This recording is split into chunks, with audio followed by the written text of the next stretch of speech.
Samuel Huntington একটা বই লিখে গোটা বিশ্ব কাঁপিয়েছেন। বিভিন্ন সভ্যতার উত্থান এই পৃথিবীতে ঘটেছে, আবার পতন হয়েছে।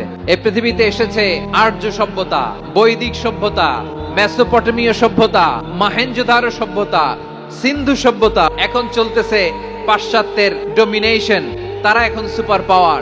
স্যামুয়েল হান্টিংটন বলে এক সভ্যতা, এক সুপার পাওয়ার বেশি দিন প্রভাব খাটাতে পারে না। এই পাশ্চাত্যের এই সভ্যতারও একদিন কবর রচিত হবে, এটাও একদিন নিচে নামতে বাধ্য হবে। এরপরে এমন এক সভ্যতা দাঁড়াবে যে সভ্যতার পতাকার মধ্যে থাকবে লেখা লা ইলাহা ইল্লাল্লাহ। ওই সভ্যতার পতন পৃথিবীর কেউ করতে পারবে না। চিল্লায় বলেন ঠিক কি না? সেটাই হচ্ছে ইসলাম। ইসলাম ছাড়া অন্য কিছু আমরা মানি না, মানবো না। চিল্লায় বলতে হবে ঠিক কি না? ইসলাম বিরোধী কোন মতবাদ আমরা মানবো না। চিল্লায় বলেন ঠিক কি না? ইসলাম আছে, ইসলাম থাকবে। যারা ইসলামকে মাটির নিচে গেড়ে ফেলতে চায় ওরা জানে না ইসলামের ধর্ম কি। ইসলাম চারা বীজের মতো, ইসলামকে জমিনের ভিতরে গেড়ে দিতে চাইলে এটা শাখা প্রশাখা নিয়ে আসমানের দিকে, উপরের দিকে উঠে যায়। চিল্লায় বলেন ঠিক কি না? আল্লাহ বলেন মুসলিম পুরুষ এবং নারী আমার কাছে প্রিয়, যারা আমি আল্লাহর আদেশের সামনে নিজেদেরকে সোপর্দ করে দেয়, সারেন্ডার করে দেয়, আমি আল্লাহর বিধানের সামনে নিজেকে সঁপে দেয়, আমি আল্লাহর ইচ্ছার সামনে নিজের ইচ্ছা বিসর্জন দেয়, আমি আল্লাহর সামনে সে সারেন্ডার করে, আত্মসমর্পণ করে, সেই মুসলিম। তাহলে এক নাম্বার বৈশিষ্ট্য ইন্নাল মুসলিমিনা ওয়াল মুসলিমাতি। এরপরে আল্লাহ বললেন ওয়াল মুমিনিনা ওয়াল মুমিনাতি, বিশ্বাসী নারী এবং পুরুষ, আত্মসমর্পণকারী নারী এবং পুরুষ যেমনি আল্লাহর কাছে প্রিয়, ইমানদার পুরুষ এবং নারীরাও আল্লাহর কাছে প্রিয়। পড়েন সুবহানাল্লাহ। মুমিনিনা ওয়াল মুমিনাতি। দেখেন আমি আলোচনার শুরুতেই বলেছি এই আয়াতে আল্লাহ তাআলা পুরুষদের কথা বলার পাশাপাশি কাদের কথা বলেছেন? নারীদের কথা। আওয়াজ করে বলেন কাদের কথা? নারীদের কথা বলেছেন। এজন্য মুমিনিনা ওয়াল মুমিনাতি, আল্লাহ ইমানদার পুরুষদের যেমনি পছন্দ করেন, ইমানদার নারীদেরকেও তিনি পছন্দ করেন। ঈমান মানে হচ্ছে স্বীকৃতি দেওয়া। ঈমান মানে স্বীকৃতি দেওয়া। কিসের স্বীকৃতি? বিশ্বাসের স্বীকৃতি। কিসের? মাশাআল্লাহ, বিশ্বাসের স্বীকৃতি। এই পৃথিবীতে বিশ্বাসের দাম বড্ড বেশি। এই পৃথিবীতে সবচেয়ে দামি জিনিস কি? বিশ্বাস। বিশ্বাস ছাড়া এই জগৎ চলে? স্বামী স্ত্রীর সম্পর্ক কিসের উপর টিকে থাকে বলেন তো? হ্যাঁ, বিশ্বাসের উপর টিকে থাকে। স্বামী স্ত্রীর সম্পর্ক টিকে থাকে বিশ্বাসের উপর। পার্টনারশিপে যারা ব্যবসা করেন, পার্টনারশিপের বিজনেস, এটা টিকে থাকে কিসের উপর? বিশ্বাসের উপর। এই জগৎটাই চলে বিশ্বাসের উপর। বিশ্বাসীরা এই পৃথিবীতে না থাকলে আল্লাহ এই পৃথিবীও টিকায় রাখতেন না। একজন বিশ্বাসী এই পৃথিবীর বুকে বেঁচে থাকলে আল্লাহ তাআলা এই পৃথিবী ধ্বংস করবেন না। চিল্লায় পড়েন আল্লাহু আকবার। এই পৃথিবীর সবচেয়ে দামি বস্তু বিশ্বাস, সবচেয়ে দামি। বিশ্বাস দিয়ে এই পৃথিবী চলে। এজন্য জ্ঞানীরা বলে বিশ্বাসে মিলায় বস্তু, তর্কে বহুদূর। বলে না? বিশ্বাসে মিলায় বস্তু, তর্কে বহুদূর। বিশ্বাসে এই পৃথিবী টিকে থাকে। আচ্ছা দেখেন, ঢাকা থেকে একজন লোক কক্সবাজার যাবে, ডবল ডেকার বাস আছে না, যেগুলোতে ঘুমায় ঘুমায় যাওয়া যায়। তো দেখবেন অনেক প্যাসেঞ্জার বাসে উঠে আস্তে করে ব্ল্যাঙ্কেট নিয়ে, কম্বল নিয়ে ঘুম দিতেছে। ঘুম দেখেন তার কি বিশ্বাস ড্রাইভারের উপরে। এই বাস তো তারা চালাইতে চালাইতে নওগাঁ নিয়ে যেতে পারে, এই বাস তো তারা নিয়ে পঞ্চগড় ছেড়ে দিতে পারে, কিন্তু তার কোনো টেনশন নাই।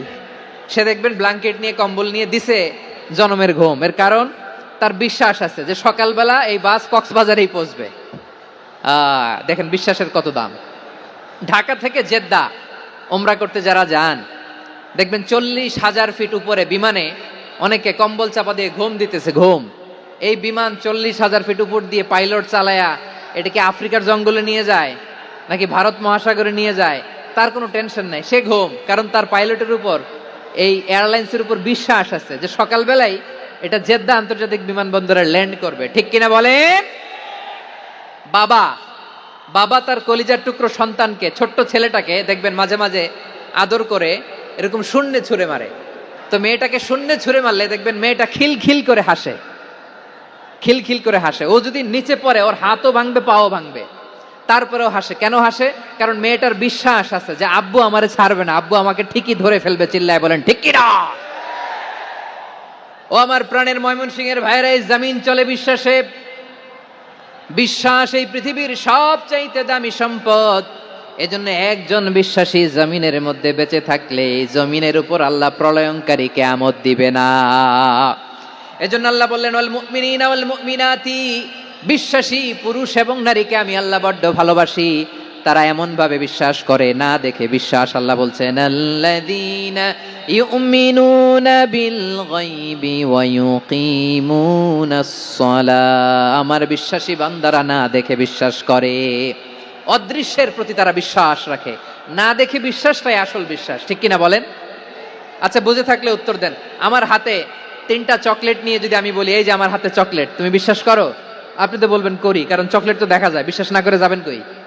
কিন্তু আপনারা না দেখায়া 3টা চকলেট এরকম মুষ্টিবদ্ধ করে পিছনের দিকে নিয়ে যদি বলি বন্ধু আমার পিছনে ডান হাতের মুঠায় কিন্তু 3টা চকলেট আছে, বিশ্বাস করো?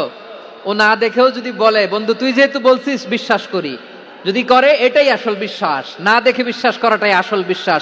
অদৃশ্যের প্রতি বিশ্বাসকে বলে প্রকৃত বিশ্বাস। আল্লাযীনা ইউমিনুনা বিল গায়ব, আমার বান্দারা না দেখে আমি আল্লাহর উপর বিশ্বাস করে। এবার বিশ্বনবী বললেন 6টি মৌলিক কর্মসূচির সারমর্মের নাম যেমনি হলো ইসলাম, ঠিক তেমনি 6টি মৌলিক বিশ্বাসের বিষয়ের উপর ঈমান আনার নাম হলো বিশ্বাস। সুবহানাল্লাহ বলেন। 6টা মৌলিক বিষয়ের উপর যদি আপনি বিশ্বাস রাখেন এটা হচ্ছে ঈমান। সেটা কি? সাইয়েদনা জিবরাইল বললেন ইয়া মুহাম্মদ আখবিরনি মাল ঈমান। ঈমান কারে বলে বলো? আল্লাহর নবী বললেন আন তুমিনা বিল্লাহ, আল্লাহর উপর ঈমান আনবা। আল্লাহ নামটা আপনাদের ভাল লাগে? বিশ্বনবী বললেন ঈমান মানে আন তুমিনা বিল্লাহ, আল্লাহর উপর ঈমান আনবা। ওয়া মালাইকাতিহি, ফেরেশতাদের উপর ঈমান আনবা। ওয়া কুতুবিহি, আল্লাহর পাঠানো কিতাবের উপর ঈমান আনবা। ওয়া রুসুলিহি, রাসূলের উপর ঈমান আনবা। ওয়াল ইয়াউমিল আখিরি, শেষ বিচারের প্রতি ঈমান আনবা। ওয়া তুমিনা বিল কদরি খাইরিহি ওয়া শাররিহি, আল্লাহর দেয়া তাকদীরের উপর ঈমান আনবা। ঠিক কিনা বলেন? তাহলে এই 6টা মৌলিক বিষয়ের উপর বিশ্বাসকে বলে ঈমান। আল্লাহ ওই ঈমানদারদেরকে পছন্দ করে যাদের ঈমান এরকম মজবুত। আল্লাহ বললেন ওয়াল মুমিনিনা ওয়াল মুমিনাতি, ঈমানদার পুরুষ এবং নারীরাও আমার কাছে বড্ড প্রিয়। তাহলে আমার প্রিয় ভাইরা, ইসলাম যেমনি বুঝেছেন সারেন্ডার, ঈমান মানে হচ্ছে বিশ্বাস, বিশ্বাসের স্বীকৃতি। এই বিশ্বাস না থাকলে ওই মানুষের কোনো দাম নাই। ঈমান ছাড়া নেক আমলের কোনো দাম নাই। ঈমান হলো সংখ্যার মতো, নেক আমল হলো শূন্যের মতো। ঈমান কিসের মতো?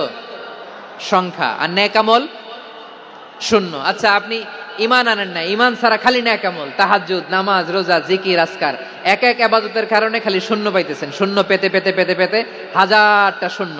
এটার কোনো দাম আছে? কথা কয় না, দাম আছে? কিন্তু আপনি ঈমান আনার পর একটা সংখ্যা পেয়ে গেলেন 1। এবার নেক আমল করলে একের পাশে শূন্য বসে গেলে কত হয়? 10। এবার আবার দান করলেন, আরেকটা শূন্য পাইছেন, কত হইছে? এবার আল্লাহর কোরআনের তেলাওয়াত করলেন, আরেক শূন্য, কত হইছে?